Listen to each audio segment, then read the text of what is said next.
America यानी Donald Trump Iran पर हमला करने की कोशिश कर रहा है, लेकिन आगे की बात कहूंगा तो हंसी निकल जाएगी।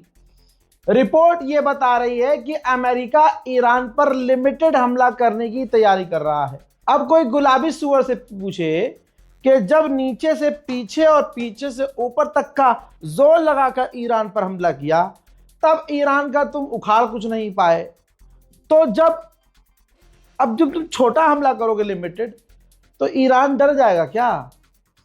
लेकिन डरोगे तुम इंशाल्लाह, क्योंकि पलट कर जब ईरान अपना लिमिटेड हमला करेगा तो फिर तुम समझ रहे हो। हाँ, उधर खबर कंफर्म कर दी गई है, ईरान पर नेवल ब्लॉकेज लगा दिया गया है अमेरिका के द्वारा। आसान कर देता हूं, अब होगा क्या? जो जहाज ईरान से कनेक्टेड होंगे, जो जहाज ईरान को पैसा देकर आ रहे होंगे, अमेरिका उन जहाजों को जाने नहीं देगा। बाकी जो जहाज समझ रहे हो किसी और के होंगे और नॉर्मल जहाज होंगे, उनको वो अपने नेवल ब्लॉकेज से जाने देगा, उनको नहीं रोकेगा। तो अब इससे और तनाव बढ़ चुका है, क्योंकि ईरान एक्शन लेने की बात कर रहा है। और अगर ईरान ने ऐसा करते हुए दूसरा रास्ता जो रेड सी में है वो अगर बंद कर दिया, तो अमेरिका की सारी हैकरी और पूरी प्लानिंग फेल हो जाएगी। रात रिपोर्ट ये दिख रही है कि मिडिल ईस्ट में अमेरिका के जहाज, भारी मात्रा में जहाज हथियार लेकर उतर रहे हैं। ईरानियन ऑफिशियल ने मक्खन लगाया है और बहुत अच्छे से बजाया है ट्रंप को। कहा है कि ईरान कोई ऐसा देश नहीं है कि तुम अपने एक ट्वीट से, ट्रुथ सोशल मीडिया पोस्ट से ईरान पर बैन और पाबंदी लगा सको। जैसे अमेरिका को नाकामयाबी मिली स्ट्रेट ऑफ हॉर्मुज खुलवाने में, ऐसे ही हमारा रास्ता बंद करने में भी अमेरिका को नाकामयाबी ही हासिल होगी। वैसे भी ईरान का जो मकसद है कामयाब हो रहा है। क्रूड और तेल के दाम जो है $105 पर बैरल हो गया है, और एक बार फिर से तेल के दाम बढ़ना शुरू हो चुके हैं। और आगे देखिए, अमेरिका का बुरा समय आ चुका है। ईरान से भिड़ना अमेरिका का अंत नजर आ रहा है।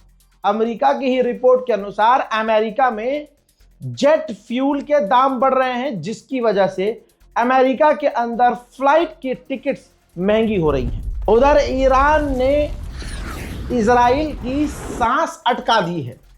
वीडियो एक जारी किया है ईरान ने, कहा कि ये हमारी एक और टीम है जो इजराइल के अंदर इस तरह से नजर रख रही है। इजराइल में खतरनाक इंफ्रास्ट्रक्चर और जो इजराइल की ज़रूरी जगह और चीज़ें हैं, हम उन पर नज़र रख रहे हैं। मौका पड़ने पर जवाब दिया जाएगा। अब सोचिए, सबसे सिक्योर मुल्क मानता है इजराइल अपने आप को, और वहां ईरान के ड्रोन आराम से घूम रहे हैं, स्लो एकदम, और इतनी नीचे उड़ते हुए पूरे इजराइल की तस्वीर लेके आए हैं। तो ईरान फिर क्या क्या कर सकता है? उधर कनाडा के बाद ऑस्ट्रेलिया के प्रधानमंत्री ने जैसे आवाज आई ना, ऐसे किया है। किसके साथ? ट्रंप के साथ।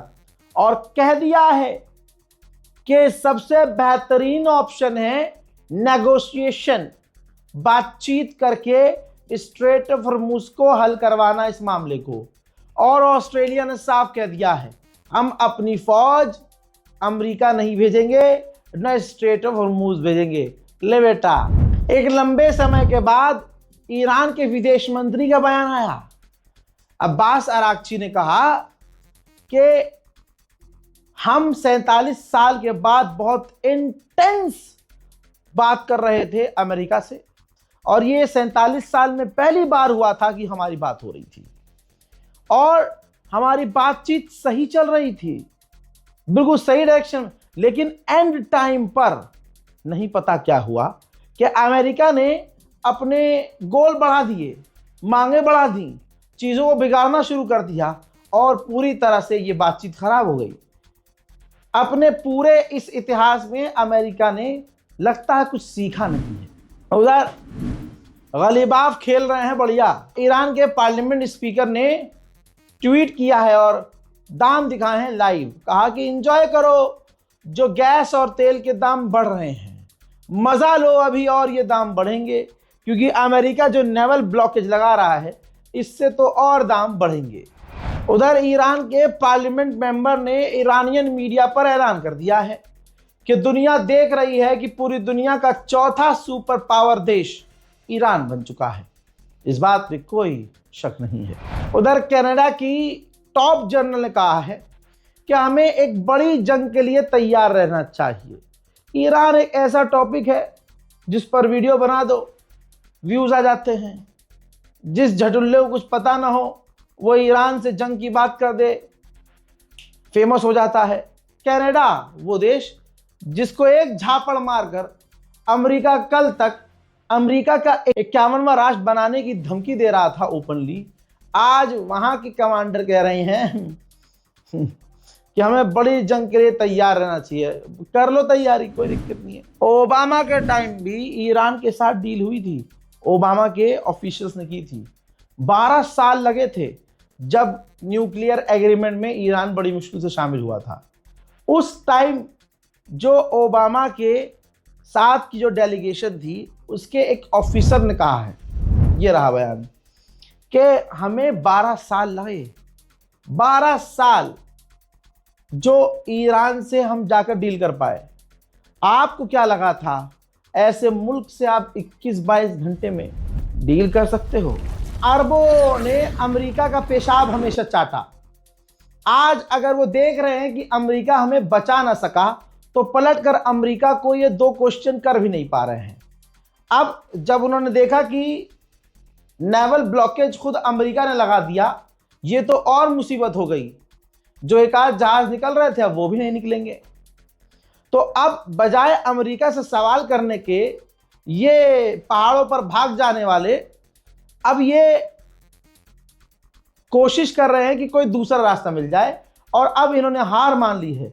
अब ये स्ट्रेट ऑफ हॉर्मूज के बारे में सोच ही नहीं रहे। अब ये कह रहे हैं कि भाई अब तो ये हाथ से गया, अब हमें कोई दूसरा रास्ता तलाश करना होगा। हजरात, रिपोर्ट यह है कि रीजन कंट्रीज पाकिस्तान के साथ साथ और भी कई मुल्क कोशिश कर रहे हैं ईरान और अमेरिका की ये लड़ाई का कोई हल निकल जाए। अमेरिका की गरीबी समझेंगे आप इस जंग में जो ईरान ने हाल किया है। रिपोर्ट देखिए, 68 साल पुराना एक अमेरिका का एक जहाज था, टैंक फ्लुगज़ेयुग नाम है उसका। भाई 68 साल पुराना, वो पुराना टैंकर 68 साल, जिसे वो रिटायर कर चुका था भाई, रिटायर अमेरिका, अब उसे दोबारा मैदान में उतारा। हजरात, अमेरिका और ईरान की इस जंग में चाइना मजे ले गया। वियतनाम के सिर्फ 400 किलोमीटर दूर इस 40 दिन में उसने एक आर्टिफिशियल आइलैंड बनाया और उस आइलैंड पर कब्जा कर लिया, और अमेरिका गो करता रह गया। अमेरिकी इंटेलिजेंस की ये 12वीं या 15वीं रिपोर्ट बता रहा हूं, जिसमें अमेरिकी इंटेलिजेंस ने कहा है कि ईरान के पास अभी भी इतनी मिसाइलें हैं जो अंडरग्राउंड है कि उनको निकाल कर अभी भी वो 1000 मिसाइलें लॉन्च कर सकता है। ये सुनने के बाद डोनाल्ड ट्रंप के जो पिछवाड़े हैं उसमें और जो रास्ता है वो बड़ा हो गया है। पिछले कुछ ही घंटे के अंदर इजराइल ने लेबनान पर खतरनाक बमबारी की। इस बमबारी के अंदर 11 लोगों की शहादत हुई, जिसमें बच्चे हैं, बूढ़े हैं और औरतें हैं, और एक बच्ची तो 1.5 साल की है। लेबनान का हाल ये है, ये देखिए कि पूरे इलाके में जहां जहां वो पहुंच सकता है लेबनान में इजराइल बम लगाकर उड़ा रहा है। नेतन्याहू पर इतने केसेस हैं कि वो जानबूझकर जंग बढ़ा रहा है ताकि उसे जेल न जाना पड़े। सोचिए, ये एक दूसरे देश का प्रधानमंत्री लेबनान की सरजमीन पर गया, मिलिट्री के सारे कपड़े पहने और वहां खड़े होकर लेबनान को मिटाने की और लेबनान पर कब्जा करने की और खतरनाक हमले करने की धमकी दे रहा है लेबनान की जमीन पर खड़ा होकर। यहां तक कि सेटलर मिनिस्टर है ये। बताइए, पूरी दुनिया में एक वाहिद देश इजराइल ऐसा है जिन्होंने एक ऐसी मिनिस्ट्री बनाई है जिस मिनिस्ट्री का काम है दूसरे मुल्कों की जमीन पर कब्जा करना।